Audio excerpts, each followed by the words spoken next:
Pessoal, vamos para mais uma aula em rumo à sua aprovação no concurso da FunSaúde. Vamos resolver aqui mais uma bateria de questões, todas organizadas pela FGV Conhecimentos. Ok? Vamos diretamente para elas, partindo. Na primeira questão, diz o seguinte, ó. No conjunto dos irmãos de Maria, há exatamente o mesmo número de homens e de mulheres. Miriam é irmã de Maria. Elas têm um irmão chamado Marcos. Esse, por sua vez, tem um único irmão homem, Marcelo. Sabendo-se que Maria e seus irmãos são todos filhos de um mesmo casal, o número total de filhos do casal é... Bom, pessoal, o conjunto que ela fala aqui, coisas que a gente tem que prestar atenção, o conjunto que ela fala aqui é o conjunto dos irmãos, tá ok? Informação também importante é que ele diz que há exatamente o mesmo número de homens e de mulheres, ok? Então, o mesmo número de homens e de mulheres. Então, Maria, ela já começa dizendo que ela tem uma irmã, né? Maria, ela já começa dizendo aqui que ela tem uma irmã, né? Chama-se Miriam. Se chama Miriam. Não é isso? Chama-se Miriam. Ó, elas duas são todas filhas do mesmo casal, né? Tem um irmão chamado Marco. Então, tem um irmão aqui chamado Marco. Vamos colocar aqui o irmão chamado Marcos. Esse, por sua vez, tem um outro irmão chamado Marcelo. Bom, pessoal, se são todos filhos do mesmo casal, então claro que Marcelo é irmão de Miriam, que é irmão de Maria, evidentemente. Tá certo? Ele diz que todos têm o mesmo número. Então, pessoal, para igualar, eu preciso ter pelo menos mais duas mulheres nesse grupo, mais uma mulher nesse grupo, ok? Porque diz que tem que ter a mesma quantidade. Então, ela tem mais uma irmã mulher, que não foi nos revelado o nome, mas tem que ter pelo menos uma mulher, para ficar duas mulheres e dois homens, ok? Aí a resposta poderia ser 4, né? Levar você a um erro, né? Dizer que é 4. Não, porque ele pede o número, não pede os irmãos, ele pede o total de filhos do casal. Então, filhos do casal, nós temos aí o casal, né? Filhos do casal é todo mundo aqui, ó. Ok? Filhos do casal aqui é todo mundo. Então, vai ser 5 pessoas. Então, ele tem 5 filhos. A resposta é letra D. Nessa questão aqui, ele diz o seguinte, ó. Em um jogo, uma ficha preta vale o mesmo que 2 fichas azuis. Então, vamos logo anotando essas informações. Uma preta equivale a 2 fichas azuis. Uma outra informação é, uma ficha azul equivale a 12 amarela. Uma ficha azul equivale a 12 fichas amarelas. Uma terceira informação é que 6 fichas verdes equivalem a uma preta. 6 fichas verdes equivalem a uma ficha preta. Depois nós temos 10 brancas equivalem a uma verde. Então, 10 fichas brancas equivalem a uma ficha verde.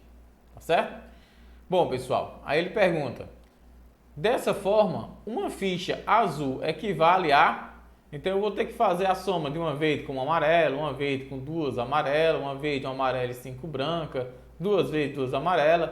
Ver qual dessas somas aqui vai dar uma ficha azul. Tá certo? Então, o ideal é que você saiba, em relação a cada uma dessas, uma ficha de cada cor equivale a quantas azuis. Então, aqui eu tenho uma informação pronta. Uma preta eu já sei que equivale a 2 azuis. Informação pronta. Aqui eu posso deduzir. Uma amarela, ela equivale a uma ficha azul dividida por 2. 2 não, 12, né? Dividido por 12, tá certo? Então, uma ficha amarela equivale a uma azul dividida aí por 2, ok? 12, estou falando 2, não é 12, tá certo? Equivale a uma ficha 12 fichas. As outras eu vou precisar deduzir, ó. Eu sei que 6 verdes corresponde a uma preta, né? Ó. Então, 6 verdes corresponde a uma preta, mas uma preta equivale a 2 azuis, ó. Então, eu vou substituir uma preta equivale a 2 fichas azuis. Portanto, 6 a uma ficha verde equivale a 2 fichas azuis, né? 2 fichas azuis dividido por 6. Logo, se eu cortar 2 e 6, né, pessoal, vai ficar uma ficha verde equivale a 1/3 de uma ficha azul. Azul dividido por 3, tá certo? Então, já sei também o valor da verde em relação à azul. E falta agora, por último, em relação às brancas, né? Nós sabemos que 10 brancas equivale a uma ficha verde, mas 10 branca, uma verde eu já sei que ela corresponde a 1/3 das azuis. Como eu quero saber o valor da branca em relação à azul, então a branca vai ser igual às azuis dividido por 30, ok, pessoal? É como se passasse o 10 para cá, dividindo, né? Passa aqui 10 dividindo, e aí você vai ficar com as azuis sobre 30. Se ele perguntasse qual ficha vale menos, né, em relação às azuis, vocês iam saber que era a letra B, ou seja, a branca, né? A branca ia equivaler menos. Mas ele não pergunta isso. Ele pergunta quanto é que equivale. E aí eu vou olhar cada alternativa. Letra A. Uma verde e uma amarela, vou somar uma verde e uma amarela. A verde corresponde a quanto, pessoal? Uma verde mais uma amarela. A verde corresponde a azul sobre 3. Então, azul dividido por 3, né? Amarela. E a amarela é azul sobre 12. Azul sobre 12. E vamos somar. Tem que dar azul, né? Tem que dar uma azul, se a resposta for correta. Então, vamos lá. Tirando o MMC de 3 e 12, dá 12, né? Se você dividir 12 por 3, deu um resultado exato? Dá 4. Então, o MMC é o maior, certo? O maior número. 12 dividido por 3 dá 4. 4 vezes azul, 4 fichas azuis, mais 12 dividido por 12 dá 1. Uma vez azul, dá mais uma ficha azul. Isso aqui dá igual a 5 azuis sobre 12. Não, né, pessoal? Não corresponde a uma ficha azul, corresponde a 5 sobre 12 da azul. Como é que eu saberia, professor, se a resposta é daqui? Aqui era para dar 12. Se fosse 12 sobre 12, aí sim, tinha uma ficha azul. Mas como está dando um valor menor que 12, então não é. A alternativa aqui é falsa. Então, letra A não é a resposta. Como é que diz a B? Na letra B, né? Vamos conferir, né? Então, já conferimos, ela é errada. Vamos agora conferir a B. Uma verde e duas amarelas. Vamos somar. Uma verde e duas amarelas. Letra B. Uma ficha verde mais 2 fichas amarelas. Então, vamos lá. Uma ficha verde é azul sobre 3, né? Informação que a gente já tem. Mais 2 vezes as fichas amarelas. A amarela corresponde a quanto? A informação está lá em cima, né? Ó. A informação está aqui, ó. Azul sobre 12, né? Azul sobre 12. Então, mais 2 azul sobre 12. Vamos lá. Azul sobre 3, mais 2 por 12, eu posso cortar, vai ficar azul sobre 6. Tiro o MMC. De novo, 6 e 3, 6 dividido por 3, dá uma conta exata? Dá, então o MMC é 6. 6 dividido por 3, dá 2. 2 vezes azuis, 2 vezes azuis, mais 6 dividido por 1, 6 mais azul, mais uma ficha azul. Isso aqui é igual a 3 fichas azuis dividido por 6. Isso aqui é cortando azuis sobre 2. Não deu, né, pessoal? Se eu somar uma verde com 2 amarelas, vai dar metade de uma ficha azul. Então, a alternativa também falsa. Então, não é a letra B também, né? Não é a letra B também. Vamos lá. Então, essa B também não é a resposta. Agora, nós vamos fazer somar uma verde, uma amarela e 5 branca. Verde, azul sobre 3. Amarela, azul sobre 12. Já usamos 2 vezes. E a branca, que é 5 sobre, ou azul sobre 30, né? Então, vamos lá. Uma verde, uma amarela e 5 brancas. fazer agora a nossa soma aqui, ó. Na letra C, uma verde, uma amarela, mais 5 fichas brancas. Pessoal, as verde e amarela eu já somei lá na letra A, ó. Lá na letra A. Então você tem que também, né, ir usando os cálculos que você já fez, né, ó. Verde e amarelo nós somamos e o resultado deu 5AZ sobre 12. Então vamos colocar já o resultado dela, né? Que é verde e amarela. Então vai ficar 5 azuis sobre 12. Então mais 5 brancas. As brancas, a branca é a que vale menos, né? São as azuis sobre 30. Vamos lá. Então vai ficar 5 azuis sobre 12 mais, né? Mais 5 e 30 dá para cortar. Vai dar um 6 aqui, né? Dá 1 aqui. Então vai ficar azul sobre 6. Tirar o MMC. 12 e 6, mais uma vez, dividindo, dá um número exato. Vai dar 12. 12 dividido por 12 dá 1. Então vai ficar 5 azuis. Não é assim? 5 azuis. Mais 12 dividido por 6 dá 2. Mais 2 vezes fichas azuis. O resultado vai dar 7 azuis sobre 12. Mais uma vez, o numerador e denominador tem que ser igual para a resposta ser correta. Então essa daqui também ela é falsa. Então também não é a resposta, também não é a letra C. Agora nós vamos para D, né? Ó. 2 verdes e 2 amarelas. Vamos somar agora 2 verdes e 2 amarelas. Bom, pessoal, como eu disse a vocês, vocês têm também que ganhar tempo, né? 2 verdes mais 2 amarelas. Isso aqui é o mesmo que colocar o 2 aqui em evidente e somar uma verde mais uma amarela e o resultado multiplicar por 2. Esse resultado, verde e amarelo, a gente já fez, né? Ó. Então vai ficar 2 vezes 5 azuis sobre 12. E aí o resultado vai dar 10 azuis sobre 12. Também não é a resposta. Também não é a letra D. E aí falta somente a letra E, que deve ser a resposta, né?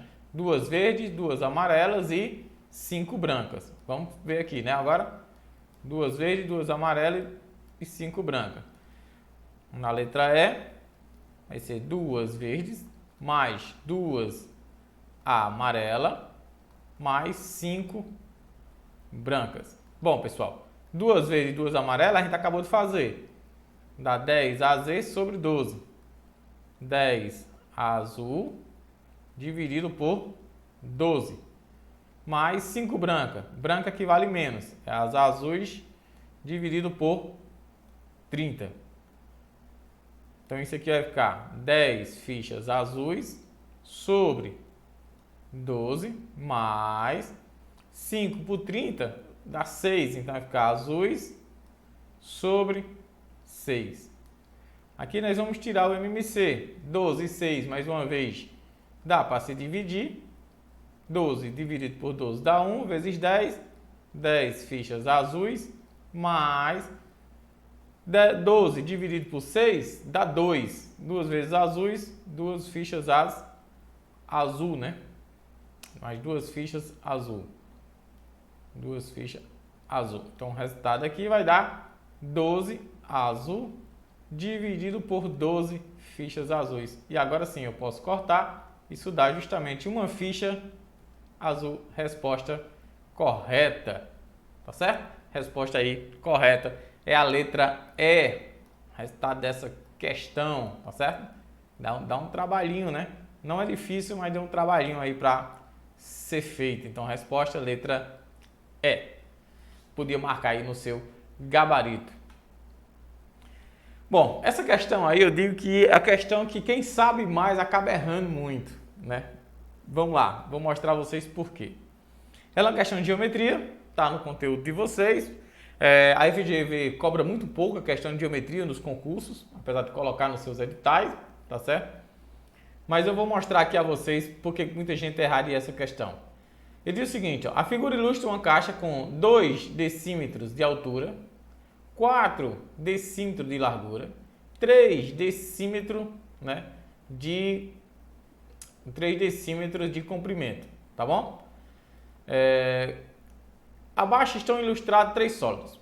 Uma esfera com 3 centímetros de diâmetro, cilindro reto de base circular com 4 decímetros de altura e 2 centímetros de diâmetro, um cubo com 3 decímetros de aresta. Dos sólidos apresentados, cabem totalmente na caixa somente, aí ele bota lá. Bom, quem estuda muito geometria, a primeira coisa que ele quer vir fazer aqui é calcular os volumes. Então aqui na esfera, ele vai lembrar que o volume da esfera é 4/3 de π vezes o raio ao quadrado, né? Ao cubo, né?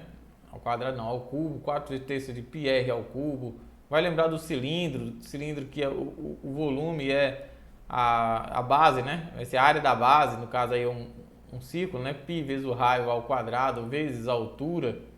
E vai lembrar aqui do cubo, né?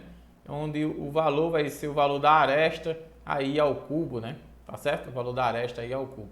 Então ele vai lembrar logo disso aí, vai querer calcular os volumes e tal. Ele diz, o volume que der menor do que o volume dessa caixa, né? O volume da caixa, que também é um paralelepípedo, né? É A vezes B vezes C. Estou colocando as fórmulas para você anotar, tá certo? E aí calcularia o volume de um e de outro, e aí o volume que for, coloca lá dentro. Então aí muita gente vai errar essa questão, quem vai fazer por esse lado. Por quê? Se ele estivesse dizendo, pessoal, nessa questão, que esses sólidos estavam com um certo líquido, né? Com um certo líquido, e eu quero derramar o líquido dele dentro da caixa, eu quero saber qual não vai derramar, ou seja, vai caber totalmente, aí sim, você pode calcular o volume de cada um e aí fazer essa comparação, tá certo? Mas a questão não pergunta isso. A questão pergunta algo mais simples. Ela pergunta qual é que cabe totalmente na caixa. Qual sólido dos sólidos, qual desse sólido cabe? Sem desmanchar ele, sem quebrar, sem fazer nada.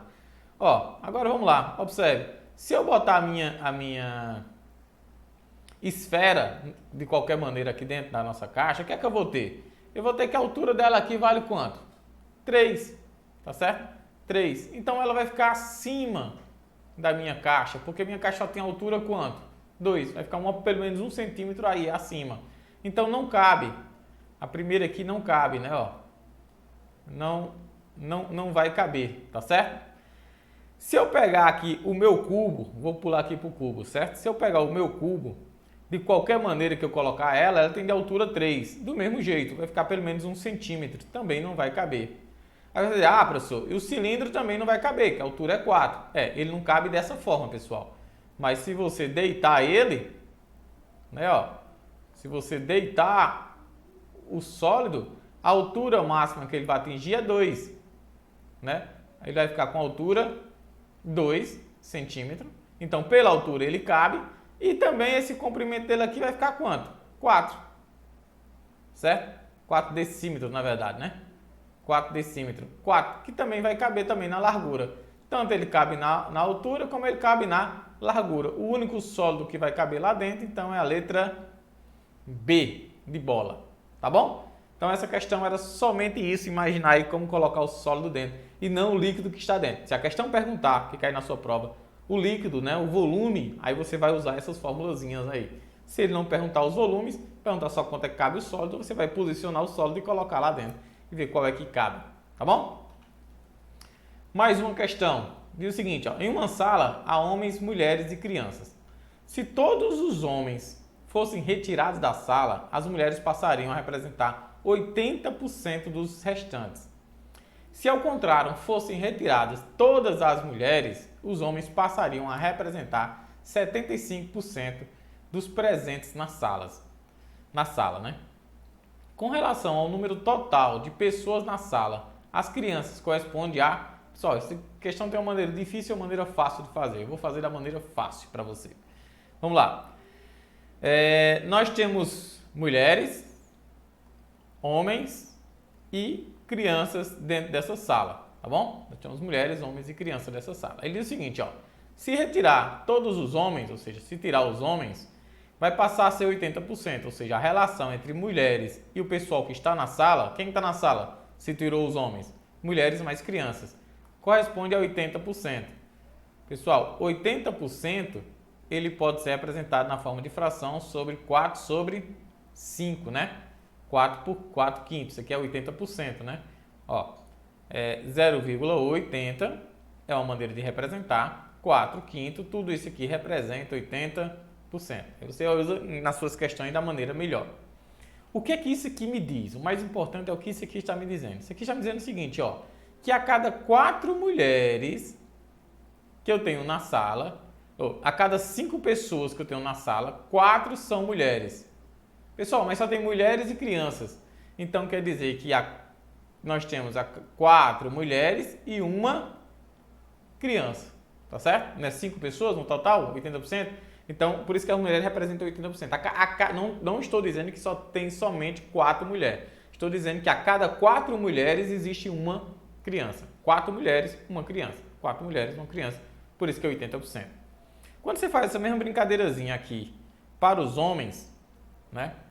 Agora nós retiramos as mulheres. Retirar todas as mulheres passa a ser 75%. Então vai lá. Então ficou na sala somente quem? Homens mais crianças. Se eu tirei todas as mulheres, 75%, pessoal, é 3 sobre 4. Tá certo? É 3 sobre 4. Se você pegar 3 e dividir por 4, dá justamente 0,75. Tá certo? 3 sobre 4. O que é que isso aqui está me dizendo também? Que a cada 3 homens tem uma criança. Ok? Cada 3 homens tem uma criança. Nessa sala, naquele momento. 3 homens e uma criança. Pessoal, se eu pegar essas duas informações aqui, isso significa dizer o quê? Nós temos 4 mulheres, uma proporção de 4 mulheres, 3 homens e a criança que não saiu da sala em momento nenhum. Então, quando eu tiro os homens, fica 4 para 1, né? Ou 4 para 5, né? Pelo total, 4 para 5. Por isso que fica 80%. Quando eu tiro as mulheres, fica 3 para 4, fica 75%.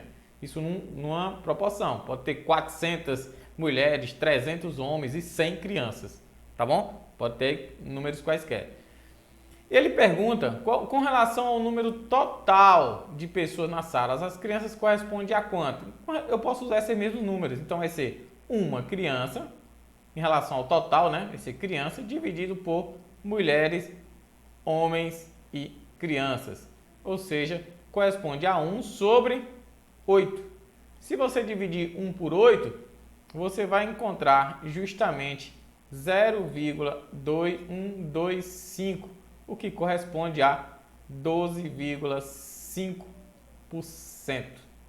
Resposta letra A. Pode fazer aí na sua calculadora se você estiver duvidando do resultado, tá certo? Então, essa é a maneira bem simples que você tem de encontrar aí o seu resultado, tá bom? Então, 12,5% das crianças corresponde em relação ao total. Vamos lá. Mais uma. Considere o conjunto A, 2, 3, 5 e 7. A quantidade de diferentes resultados que podem ser obtidos pela soma de 2 ou mais elementos do conjunto A é... Pessoal, resultados diferentes. Como os números aqui são bem distintos, né? Ou seja, não tem números repetidos. Então, qualquer vez que eu somar 2 números, ou 3 números, ou 4 números, eu vou sempre obter um resultado diferente. Então, isso eu não vou nem me preocupar. Então, eu quero o seguinte, de 4 números, quantas maneiras eu posso escolher esses dois? Como a ordem não importa, tanto faz somar 2 mais 3 como 3 mais 2, então eu uso combinação. Qual a forma de combinação? Combinação de n por p, ela é quem? N fatorial dividido por n menos p fatorial vezes p fatorial. Essa aí é a combinação de n por p. Então, se eu pegar aqui agora, eu quero fazer a combinação de 4, n é o total de elementos, certo, pessoal? N é o total e p é a quantidade de elementos que você pega. Eu tenho quantos elementos no total? 4. Então, eu quero fazer a combinação de 4 por 2. Quantas maneiras diferentes eu tenho de escolher dois números? Depois, como ele diz pela soma de 2 ou mais, eu também vou fazer uma combinação de 4 escolhendo 3 números. Tá certo? E vou fazer também uma combinação de 4 combinado por 4. Tá bom? Aqui a gente sabe que só tem uma maneira, né? Só tem 4 números, só tem uma maneira. Esse daqui é você, combinação de 4 por 2, eu vou usar a fórmula. 4 fatorial dividido por 4 menos 2 fatorial vezes 2 fatorial, mais 4 fatorial dividido por 4 menos 3 fatorial vezes 3 fatorial, mais 4 por 4 vai ser apenas uma única maneira, né? Ou seja, eu só posso pegar os 4 lá, os 4 números. Tá certo? Os 4 números. Como é que a gente resolve isso? Vamos fazer 4 fatorial, pessoal, é 4 vezes 3 vezes 2 fatorial. E aí diminuiria até 1, né? Tá certo? Vai sempre voltando. Mas como eu tenho um 2 fatorial ali, ó, 4 menos 2 é 2 fatorial. Aqui o 2 fatorial é 2 vezes 1, né? Eu posso cortar esse 2 fatorial com esse 2 fatorial. Mas aqui também eu vou fazer, ó, 4 vezes 3 fatorial dividido por 1 fatorial, que é 4 menos 3, né? Vezes 3 fatorial. Esse 3 fatorial corta com 3 fatorial, mais 1, sempre somando aqui, mais uma vez. Bom, agora aqui eu vou fazer as contas. Ó. 4 vezes 3, eu tenho 12, dividido por 2, mais 4. 1 fatorial, pessoal, é 1. 1 vezes 1 é 1. Então, mais 4, mais 1. Então, aqui eu tenho 12 dividido por 2, 6, mais 4, mais 1. O resultado disso aqui dá 11. Eu tenho 11 maneiras diferentes de escolher os números, tá certo? 11 maneiras diferentes de escolher, somar 2 ou mais números e dar resultados distintos. Então, são 11 o resultado dessa questão. Tranquilo? Eu fiz bem devagar, botando a fórmula e tal, porque essa aula aqui o importante é que você vai pegando as dicas, pegando as fórmulas, vai anotando, tá certo? São questões que podem fazer a diferença lá na hora da prova para vocês. Vamos lá. Essa questão aqui, ela usa um princípio chamado princípio da casa dos pombos. Não precisa você saber em detalhes o que é o princípio da casa dos pombos, mas eu vou falar aqui pelo menos um resumo. Diz o seguinte, ó, se você tem uma quantidade de pombos e uma quantidade maior de casa, né? Bom, quantidade de casas. Vamos botar aqui, nós temos, aqui são as casinhas dos pombos, certo? As casinhas dos pombos. Aí diz o seguinte, ó, nós temos aqui 5 pombos, 5 casas e nós temos 6 pombos. O princípio diz o seguinte, que obrigatoriamente e eu quero colocar elas nas casas, né? Quero colocar elas nas casas, o pombo A, o pombo B, o pombo C, o pombo D, o pombo E. Faltou um pombo, né? O pombo F. Obrigatoriamente, em uma das casas vai ter que ter mais de um pombo, tá certo? Esse é o que diz o princípio da casa do pombo. Depois vocês podem dar uma pesquisada melhor. Ela nos ajuda, pelo menos, a começar a pensar questões desse tipo. Vamos lá, vamos ler ela.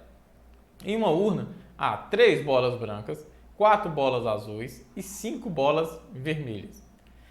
As bolas serão extraídas uma a uma, sucessivamente e de maneira aleatória. O número mínimo de bolas que devem ser retiradas para que se possa garantir que entre as bolas extraídas da urna haja pelo menos uma de cada cor vamos lá, vamos pensar. Ele vai tirando aqui as bolas, tá lá as bolas brancas, azuis, vermelhas, vai tirando as bolas, tá bom? Ele quer saber o número mínimo, então, claro, para me garantir, se fosse máximo, eu diria, tá bom, eu tiro todas. E aí, claro que vai ter uma de cada, mas ele quer saber o mínimo, o menor valor. Bom, pessoal, se ele tirar uma bola, 2 bolas, 3 bolas, evidentemente que não vai sair as 3, né? Então, se ele tirar 3 bolas, existe o pior caso. É como se você começa a pensar o pior caso. 3 bolas, pode ser que ele tire as 3 bolas brancas. Ah, professor, é um azar muito grande acontecer isso. Mas em matemática a gente analisa as possibilidades, tá certo? Existe a possibilidade? Existe. Então, essa daí não pode ser a resposta. Então, se ele tirar 3 bolas, pode ser que ele tire as 3 brancas. E aí já não sirva. Ou 3 azul ou 3 vermelha, tá bom? Ou seja, não garanto que tenha as 3, uma de cada cor. Se eu tirar 7 bolas, estou já somando aqui, ó, 3 com 4, 7. 7 bolas, pode ser que ele tire 3 brancas, pode ser que ele tire 3 bolas brancas e tire as 4 bolas azuis. É uma possibilidade. Existe também as 4 vermelhas também, pode ser. Eu estou botando essa daí só para que vocês peguem o raciocínio. Se eu tirar 3 bolas brancas mais 4 bolas azuis, ou seja, eu retirei 7 bolas no total, né? Retirei 7 bolas, eu ainda não garanto que eu tenho as 3 cores. Por quê? Porque se eu tirar essas 7 bolas, pode ser 3 azuis e 3 brancas e 4 azuis. Então ainda não garante. Aí você diz, professor, então ele vai tirar 8, porque aí garante. Aí não. Porque se você pegar, ó, 5 bolas brancas, né? Vou pegar agora o pior caso. 5 bolas brancas e 4 azuis, eu ainda não consigo garantir que eu vou tirar uma de cada. Porque eu posso tirar as 5 brancas, ou seja, se eu tirar 9 bolas, né, pessoal? 9 bolas. Certo? Se eu tirar as 9 bolas, eu posso tirar as 5 brancas, vermelhas, desculpa, né, que só tem 5 bolas vermelhas. Eu posso tirar as 5 vermelhas, e as 4 azuis. Eu ainda não garanto que eu tenho uma bola de cada cor. Então, se eu tirar 9 bolas, eu ainda não garanto. Bom, e se eu tirar 10 bolas? Agora, se eu tirar 10 bolas, pessoal, mesmo que eu tire as 5 bolas azuis, vermelhas, as 4 bolas azuis, a 10ª bola, obrigatoriamente, tem que ser o quê? Branca. Então, 5 vermelhas mais 4 azuis, eu já zerei o pote das vermelhas, zerei o pote das azuis. Então, obrigatoriamente, a próxima bola ela tem que ser branca. Então, 10 bolas é o mínimo que a gente precisa para que saia uma bola de cada. Tá certo? Então, eu preciso aí de, no mínimo, retirar 10 bolas. Tá bom? Tirar 11, tirar 12, claro que aí você garante total, mas o mínimo é de 10 bolas. Tá bom? Então, o ideal dessa questão, é claro, eu fiz aqui a análise partindo de brancas para vermelhas, mas a análise ideal é que você pegue da maior para menor, ou seja, até 9 bolas você já sabe que não pode. Então, claro, a resposta seria 10, tá bom? 10 bolas, e aí eu retiro uma de cada obrigatoriamente. Bom, mais uma questãozinha que envolve lógica, né? Uma aritmética aí no meio. Diz o seguinte, ó, na conta armada acima, A, B, C e D são algarismos distintos entre si. Importantíssima essa informação. Distintos entre si. Se B e C têm os maiores valores possíveis, o valor de D é... Ele quer saber o valor de D, ok? Vamos lá. Ele diz que B e C, pessoal, têm os maiores valores possíveis. Então, entre os algarismos, a gente sabe que os algarismos é 0, 1, 2, 3, 4, 5, 6, 7, 8 e 9. Então, se eles têm os maiores valores possíveis, então eles têm 8 ou 9. Então, tanto B pode ser 8, pode ser 9, como pode ser 9 e pode ser 8. Tá certo? Tem essas duas possibilidades. Mas em qualquer uma das duas, quando eu somar 8 mais 9 ou 9 mais 8, vai dar 17. 7 e 7. Então, uma coisa que eu posso garantir é que A vale 7. Posso garantir que A vale 7. Eu ainda não consigo decidir quanto é que B vale. Se B vale 8 ou vale 9, por enquanto. Mas eu posso garantir que A é 7. E o resultado dessa conta aí é 17. Então, sobe 1. 7 mais 1. 7 mais 1 dá 8. Aí eu vou somar com B. B tem duas possibilidades, ser 9 ou 8. Mas vamos lá. Né? 9 ou 8. Se eu somar agora, e aqui eu estou com 8, né? A é 7 mais 1, 8. Se B fosse 9, eu estou com 8. Né? E não sei quem é esse número aqui. Tá bom? Para encontrar D. D de dado. D de dado. Então, 8. Se ele fosse 9, então 8 mais 9 daria 17. Isso aqui seria o D seria quanto? O D seria 7. Só que D não pode ser 7, pessoal. Por que D não pode ser 7? Porque A já é 7 e os algarismos são distintos entre eles. Tá certo? Então, isso significa dizer o quê? Que B não pode ser 9. Então, o único número que B pode ser nesse caso aí é 8. 8 mais 8. Porque aí daria quanto? 16. O D seria o 6. O D seria o 6 e sobe 1 e fica 1 aqui, ó. Ok? Então, quer dizer que, obrigatoriamente, o meu D aqui é 6. Resposta B. Nós descobrimos todos os números, pessoal, se vocês observarem. Então, B é 8, tá certo? C é 9. essa conta aí armada, né? Só questão de curiosidade, ela ficaria da seguinte forma, ó, porque ela é com AB mais BC, né? Ó, AB, ou seja, AB 78 mais BC, que é 89. E aí o resultado dela é 8 e 9, 17, 7 leva 1, 8 e 8, 16, 167. Justamente nosso D é 6. Tranquilo? Legal? Pois é, pessoal. Por hoje é só. Espero que vocês tenham gostado aí das questões que cobram um pouco mais do raciocínio da gente, é um pouco mais difícil. Então vê o vídeo de novo, vê com calma, vá anotando aí as informações, porque como eu estou dizendo a vocês, cada vídeo desse aqui pode ser a diferença na hora da sua aprovação.